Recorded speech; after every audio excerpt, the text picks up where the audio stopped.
Did Pantera do the impossible and record a perfect heavy metal album?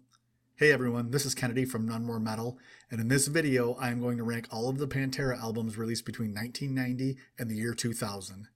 Pantera did release a few albums prior to 1990, but the band doesn't acknowledge those records, and I am going to follow their lead. The majority of those albums did not feature Philip Anselmo, and musically are essentially from a different band than what Pantera evolved into. Because of that, I will not be including those records in my rankings. With that, let's get started. At number 5, Reinventing the Steel. Released in March of 2000, Reinventing the Steel was Pantera's final studio album. I do like this album, but to me it's clearly the quote-unquote worst of Pantera's releases. There's nothing specific I can point to, but it feels like every aspect of this album is just a notch below Pantera's previous output. There are definitely high points though. For me, the best songs in this album are Yesterday Don't Mean Shit, Revolution Is My Name, and especially I'll Cast a Shadow. This was the only Pantera album I'm going to talk about in this video, which wasn't produced by Terry Date, but to my ears, I don't think his absence has much of a negative impact. The sound quality is excellent, as is the case with all of Pantera's albums. Despite the fact that I'm ranking this as the 5th best of 5 albums, I do think it's an excellent record that simply suffers from the fact that it's being compared to some all-time classics. I have no doubt there are endless metal bands that would kill to have a single album to their name as good as Reinventing the Steel. At number 4, The Great Southern Trendkill. Produced by longtime Pantera collaborator Terry Date, The Great Southern Trendkill was released in May of 1996. While not as consistently high quality as the top 3 albums on this list, I see Trendkill as being a clear step above Reinventing the Steel. My favorite songs on this album include War Nerve, Tens, Suicide Note Part 1, and Floods. Suicide Note Part 1 in particular is a drastic departure from a typical Pantera song, with Dimebag playing an acoustic guitar and Phil adopting a less aggressive singing style. The vocal layering used on this song also adds to the mood of hopelessness.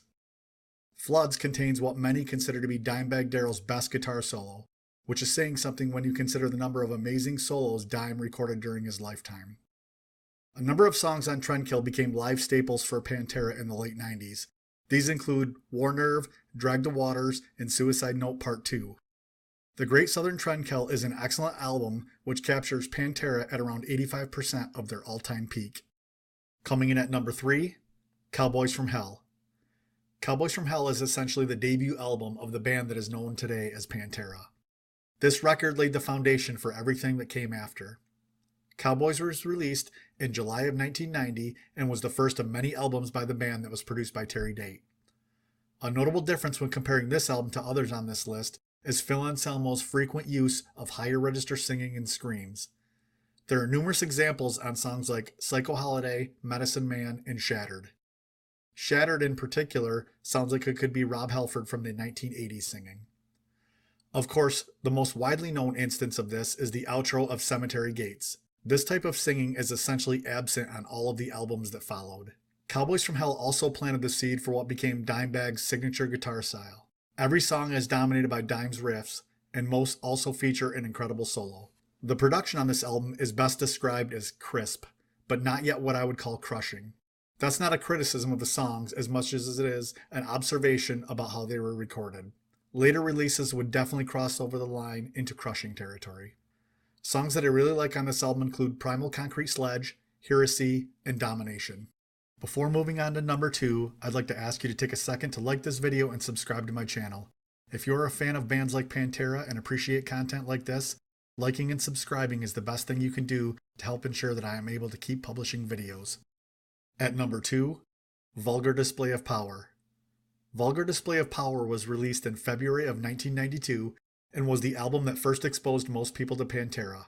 The evolution of the band's sound between Cowboys from Hell and Vulgar Display of Power was tremendous. The songwriting is hyper-focused, and Dime, Vinny, Rex, and Phil all perform at the top of their game. This album to me sounds like a band who has finally discovered exactly who they are.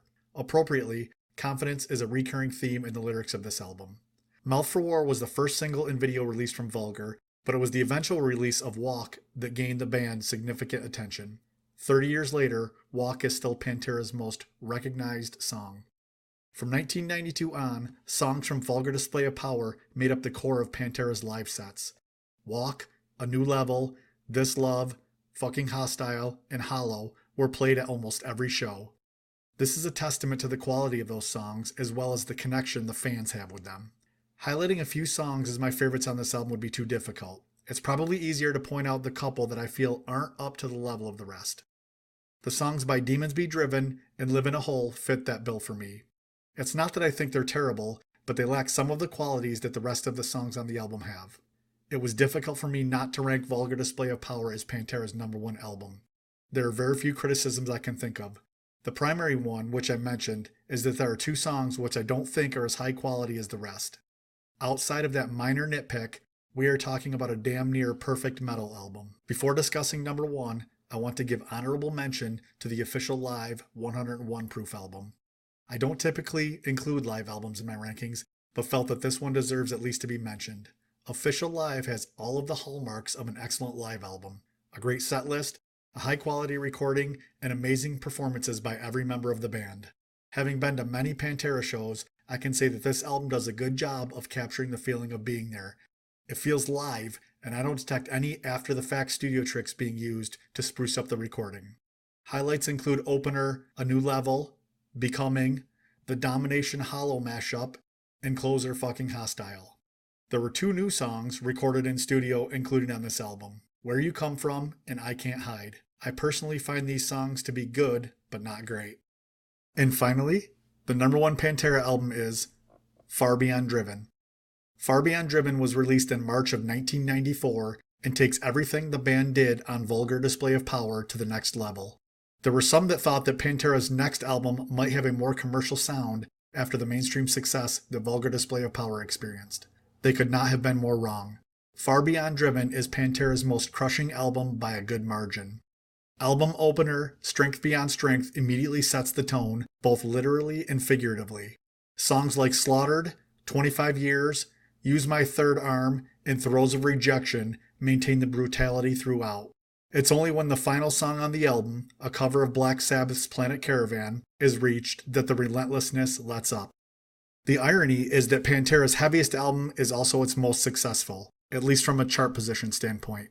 When it was released in 1994, Far Beyond Driven debuted on the Billboard charts at #1. It was then, and still is to this day, the heaviest album ever to be #1 on the charts. Like Vulgar Display of Power, Far Beyond Driven is a near-perfect metal album. Where Vulgar had 2 songs that held it back from perfection, Far Beyond Driven has 1. That song is Good Friend and a Bottle of Pills. In my opinion, it breaks up the flow of the album and doesn't quite fit. Also like Vulgar Display of Power, Far Beyond Driven provided a bunch of songs which become mainstays in Pantera's live set. Strength Beyond Strength, Becoming, 5 Minutes Alone, and I'm Broken were played at almost every show from that point forward.